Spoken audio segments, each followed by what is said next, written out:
नमस्कार, रिपोर्ट राजस्थान में आप सभी का स्वागत है। आपके साथ मैं हूं कुलदीप। बुलेटिन की शुरुआत करते हैं बड़ी खबरों के साथ। राजस्थान में लगातार हो रही बारिश ने कोहराम मचा रखा है। अतिवृष्टि के कारण सैकड़ों लोगों की जान चली गई, खरबों रुपए की फसलें और सूखे के आधारभूत ढांचे को भी भारी नुकसान पहुंचा है। अतिवृष्टि प्रभावित क्षेत्रों में राहत और बचाव कार्य व्यापक स्तर पर जारी है। अब राजस्थान की भजनलाल सरकार और तगड़े एक्शन में आ गई है। सीएम भजनलाल शर्मा ने विधायकों को अतिवृष्टि से प्रभावित आमजन को राहत देने के लिए 3 दिन में 5 और 6, 7 सितंबर के लिए अपने अपने विधानसभा क्षेत्रों में सघन निरीक्षण के निर्देश दिए हैं। सीएम ने इसके साथ ही प्रभारी मंत्रियों और सचिवों को भी क्षेत्रों में 2 दिन तक दौरा करने के साथ ही पीड़ितों की समस्याओं का निस्तारण करने को कहा है। सीएम ने कहा है कि राज्य सरकार प्रदेशवासियों के साथ हर परिस्थिति में कंधे से कंधा मिलाकर खड़ी है। खेत सिंह डांगरी हत्याकांड मामले को लेकर शिव से निर्दलीय विधायक रविंद्र सिंह भाटी ने घटना को लेकर दुख जताया है। उन्होंने इशारों में लगातार कांग्रेस नेता हरीश चौधरी पर हमला बोला है। भाटी ने नाम लिए बगैर कहा कि लोग अपनायत का चोला पहनकर संवेदनाओं पर राजनीति करने आएंगे और साथ ही जनता से अपील करते हुए कहा कि वो लोगों को लड़ाने के लिए इंतजार कर रहे हैं। उन्होंने कहा कि इस क्षेत्र को किसी की नजर कभी नहीं लगी और भविष्य में ऐसा होना भी नहीं चाहिए। घटना में दोषी लोगों के खिलाफ कार्रवाई की मांग भी की है। हत्याओं की जो संख्या है वो दिन ब दिन बढ़ रही है। आप देखेंगे कि पिछले दिनों डांगरी के अंदर एक बहुत बड़ा हत्याकांड हुआ। आज भी उसका धरना प्रदर्शन चल रहा है। कई लोग जो है धरने पे बैठे हैं। साथ ही साथ मैं आपको बताना चाहूंगा, गडरा सबसे सीमा पे गांव है, बॉर्डर के सबसे नजदीक गांव है। वहां पे कल रात को एक डकैती हुई। डकैती किस तरीके से कि घर में कुछ लोग घुसते हैं, परिवार को बंधक बनाते हैं और फिर बड़ी संख्या में लूटपाट करते हैं। मैं पूछना चाहूंगा प्रदेश की सरकार से, आपके माध्यम से, सदन के माध्यम से भी मैंने ये बात रखी कि आखिर ये तमाम चीजें कब तक चलेगी। ये अपराधियों के हौसले जो बुलंद हो रहे हैं, ये आखिर कब तक चलेगा। आप विचार करें, न सिर्फ आम जनता। भरतपुर की रुदावल तहसील की ग्राम पंचायत दाहिना गांव में जनसुनवाई का आयोजन किया गया और जनसुनवाई की अध्यक्षता रूपवास उपखंड अधिकारी विष्णु बंसल ने की। जनसुनवाई के दौरान कुल 26 परिवार प्राप्त हुए, जिनमें शीघ्र निस्तारण के लिए उपखंड अधिकारी ने संबंधित अधिकारियों को निर्देश दिए। इस अवसर पर उपखंड अधिकारी ने दाहिना गांव में आंगनबाड़ी केंद्र का औचक निरीक्षण किया। निरीक्षण के दौरान कई खामियां पाई गई, जिसमें आंगनबाड़ी कार्यकर्ताओं से पूछताछ की गई तो कोई संतोषजनक उत्तर नहीं मिला। इस बार उपखंड अधिकारी ने सीपीडीओ रूपवास को जांच पर आवश्यक दिशा निर्देश देने के काम किया है। उधर डीग जिले में पिछले 1 सप्ताह से लगातार हो रही बारिश ने जनजीवन को पूरी तरह अस्त व्यस्त कर दिया है। भारी बारिश के चलते सबसे बड़ा असर कृषि क्षेत्र पर पड़ा है, जहां किसानों की खड़ी फसलें नष्ट हो गई है। जनुथर कस्बे समेत आसपास के ग्रामीण इलाकों में खेतों में पानी भर गया है, जिससे बाजरे और ज्वार की तैयार फसलें पूरी तरह से प्रभावित हुई है। कई स्थानों पर बीज अंकुरित होने लगे, जिससे किसानों को भारी नुकसान की आशंका है। स्थानीय किसान फूल सिंह चौधरी ने बताया कि लगातार हो रही बारिश और तेज हवाओं के चलते खेतों में खड़ी बाजरे और ज्वार की फसलें गिर गई है और फसल का उत्पादन तो प्रभावित होगा ही, साथ गुणवत्ता पर भी असर पड़ेगा। हमारे ये डीग के जिले के तहसील में जो हमारी ये ग्रामीण अंचल है, उसमें बाजरे ज्वार की फसल, बाजरा भयंकर मात्रा में था। जो इस बार लगातार 4 दिन से बरसात हो रही है, बाजरे तेज हवा के कारण नीचे गिर गया है, बाली उग आई हैं। इनके लिए सरकार द्वारा हम मांग करते हैं कि इनकी गिरदावरी रिपोर्ट करवा करके उचित मुआवजे की व्यवस्था करवाने की कृपा करें। नागौर जिला कलेक्टर अरुण कुमार पुरोहित ने जसनगर कस्बे में होकर बहने वाली लूनी नदी के रपट को निरीक्षण किया और साथ ही निरीक्षण के दौरान उन्होंने बढ़ते जलस्तर और आवागमन पर लगी रोक की स्थिति का जायजा लिया।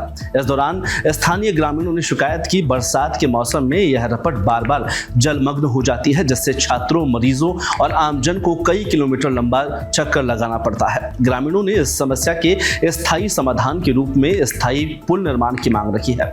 कलेक्टर पुरोहित ने मौके पर उपस्थित मेहड़ा एसडीएम पूनम चोयल को निर्देश दिए और जलभराव रपट पर सुरक्षा व्यवस्था सुनिश्चित किए जाने के भी निर्देश जारी किए। डीग जिला कलेक्टर कौशल ने उपखंड सीकरी की ग्राम पंचायत खोहरी में ग्राम पंचायत स्तरीय जनसुनवाई का कार्यक्रम रखा, जहां पर लोगों की समस्याएं सुनी और उनके त्वरित निस्तारण के निर्देश जारी किए। इस जनसुनवाई में जिला कलेक्टर ने राजस्थान संपर्क पोर्टल पर प्राप्त लंबित प्रकरणों की समीक्षा कर अधिकारियों को निर्देशित किया कि सभी लंबित मामलों का प्राथमिकता से समाधान सुनिश्चित किया जाए। कलेक्टर कौशल ने जनसुनवाई में प्राप्त परिवेदनाओं को गंभीरता से लेते हुए आवश्यक कार्रवाई के निर्देश जारी किए। जल झूलनी एकादशी के पावन अवसर पर चित्तौड़गढ़ जिले के बेगू में भव्य शोभा यात्रा का आयोजन किया गया। नगर के विभिन्न मंदिरों में कुल 27 बेवान एक साथ नगर भ्रमण के लिए निकले और सामूहिक रूप से देवरावाड़ी स्थित कुंड पर पहुंचे, जहां पर ठाकुर जी को जल स्नान कराकर आरती की गई। इस धार्मिक आयोजन में हजारों की संख्या में श्रद्धालुओं ने भाग लिया। शोभा यात्रा की शुरुआत पारंपरिक रूप से नगर के शिवालय होते हुए जहां पहुंची और इस नेतृत्व को लेकर बजरंग व्यायामशाला और उनके साथ जुड़े हुए अखाड़ों ने किए।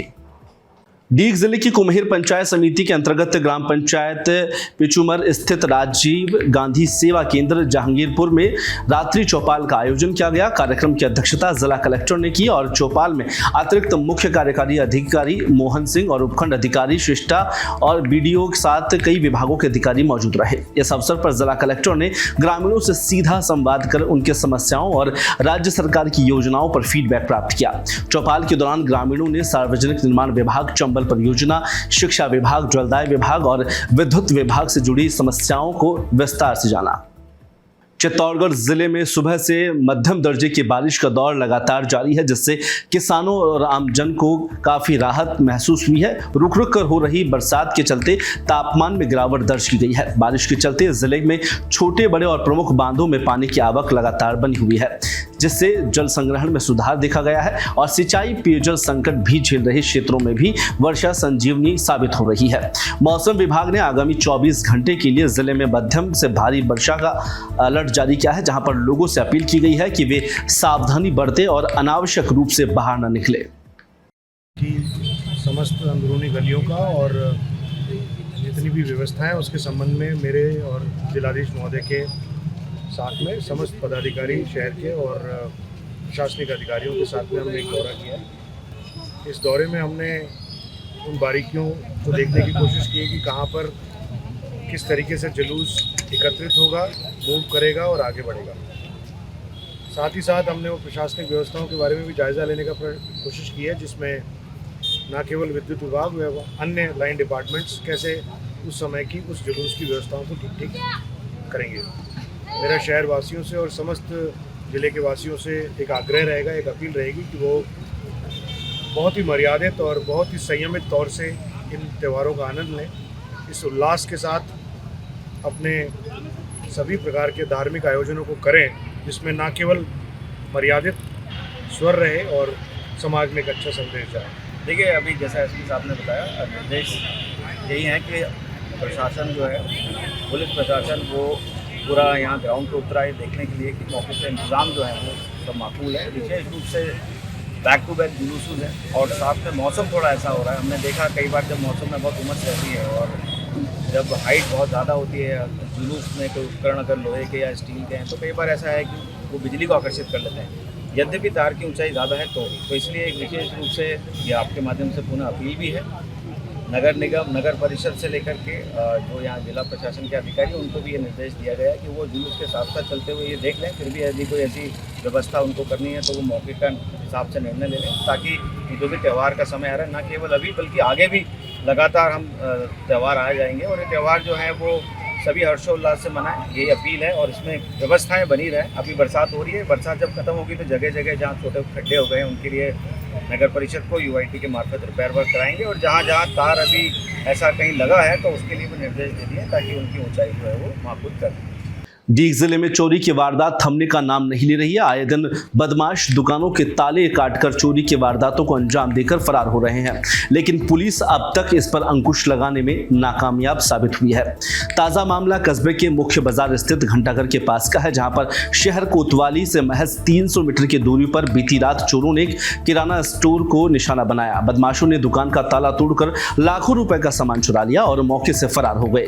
दुकान मालिक ने बताया कि चोर दुकान में ताला तोड़कर भारी मात्रा में कीमती सामान चुराकर फरार हुए हैं। घटना की सूचना मिलते ही थाना प्रभारी विजय सिंह और उनके साथ पुलिस की टीम पहुंची। घटनास्थल का मुआयना किया गया है। फिलहाल इस बुलेटिन में इतना ही। मुझे दीजिए इजाजत। नमस्कार।